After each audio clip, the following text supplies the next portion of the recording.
नमस्कार मिता good live channel को आपण माननकु अनेक अनेक स्वागत। पोटल रे तो आपण माने अनेक प्रकार रेसिपी करिथिबे किंतु ए रेसिपीटी आपण मानक पय संपूर्ण नया रेसिपीटी गोटी पोटल रे तयारी ताबे पुनी स्टफिंग दिया हेइ थबो। चलंतु एबे रेसिपीटी स्टार्ट करिबा। वीडियो को स्किप न करी शेष जाय निश्चय देखंतु ताहले जानि परिबे रेसिपीटी केमती हेइची। यदि रेसिपीटी आपण माननकु पसंद आसीबो प्लीज वीडियो को लाइक करिवे। चैनल रे जदि नया आछचंदी चैनल को सब्सक्राइब करबा को जमारू भूलिबे नाही। पूर्वरु देखिथिबे मु एठी किछि पोटल नेइछि। पोटल मु एठी छोट पोटल नेइनी, लंबा लंबा पोटल नेइछि, बड़ पोटल नेइछि। आपण माने चाहिले छोट रो छोट बड़ हो जा हो नै परिबे। आपण माने को क्वांटिटी अनुसार पोटल नेबे। पोटल रे मु ऊपर चोपा को भल भाबरे रांपी देइछि। रांपी गोटे चामच साहाଯ୍य रे पोटल रो भितरे सब जेतक मंजी गुडाक अछि मु ताको पूरा एम्ति भाबरे काढी देइछि। आपण माने देखि पारथिबे आ गोटा साइड पोटल रो लागिथिबो आ गोटा साइड रो भल भाबरे ताको कणा करिकी ताको मंजी गुडी को भल भाबरे ताको काढिबे। एबे मु पोटल को भल भाबरे धोई देइछि। आपण माने चाहिले पूर्वरु भी धोई की काटि परिबे।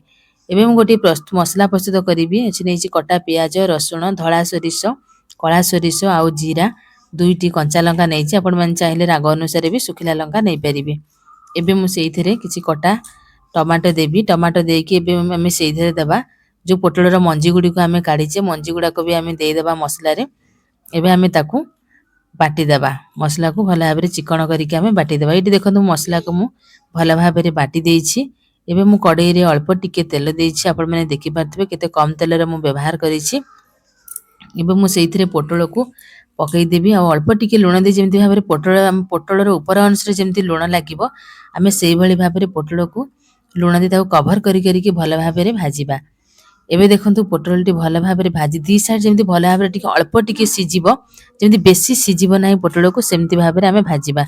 एबे मु सेइ कढई रे आउ टिके तेल देइकी एबे मु हेइथबा मसला को पकई देबी। मसला को देइकी एते अल्प हळदी गुंड स्वाद अनुसार मसला रे जेमति लुण लागिबो से अनुसार हमें लुण देबा। आ अछि कंचा किछि चिली पाउडर देबा। देइकी ताको हम भल भाबरे कसिबा जेमति मसला को पूरा जेमति स्टफिंग दिया हबो सेमति भाबरे जेमति मसला टी सिजि जिवो कंचा वासना हबो नाही से अनुसार हमें ताको कसिबा। एठी मु किछि मसला को जेतिकी मसला मु रखी देइछि पोटल भितरे देबी से अनुसार दे रखी देइछि। आ अल्प जो मसला बळिबा हमें सेतिरे पानी देइ ताको गोली देबा।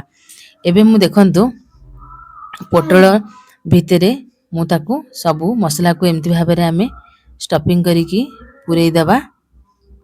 मसला को सबले भल भाबरे टिके कसिबे भल भाबरे भाजिबे ताहाले मसला टी कंचा स्मेल आसीबो नाही।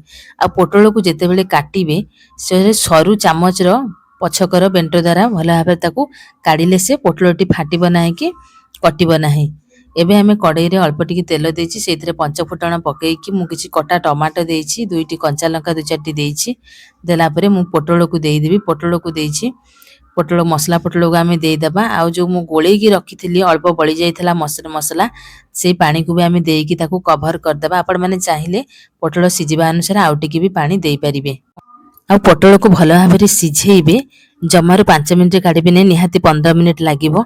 रेसिपी टी केमती हेछि कमेंट रे निश्चित जणांतु आ सांग मानक सहित शेयर करंतु। एमती नया नया रेसिपी देखिया पे मो चैनल को सब्सक्राइब करंतु, वीडियो को लाइक करंतु। जय जगन्नाथ।